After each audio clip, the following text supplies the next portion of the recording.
ఇక్కడ గమనించాల్సింది ఏంటంటే దళారీ వ్యవస్థ. కమింగ్ బ్యాక్ మన ఫీచర్స్కి వస్తే ఈ మోడస్ ఆపరెంట్లో డబ్బు, హై శాలరీస్, ల్యాప్టాప్ ఇలాంటివి ఇస్తారు.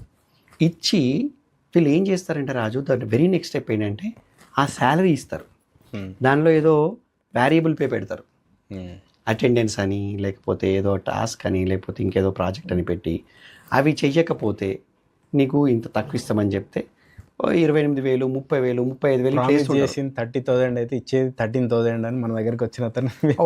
అదైతే సూపర్ ఎగ్జాంపుల్. 13,000 ఎగ్జాంపుల్ మన దగ్గర జాయిన్ అయినారు కదా, అట్లా అక్కడ మోసపోయిన వాళ్ళు మన దగ్గర జాయిన్ అయినారు. ఇట్లా ఒక 2-3 నెలలు వాళ్ళకి శాలరీస్ ఇస్తారు. ఇచ్చి ఈ దళారీలందరూ కలిసి ఒక టార్గెట్ ఉంటుంది వీళ్ళకు, 200 మంది, 250 మంది, అంటే ఒక 3 లక్షలు యావరేజ్ వసూలు చేయడం అనేది పెట్టుకుంటే 250 × 3 లక్షలు, 25 3 75, 7.5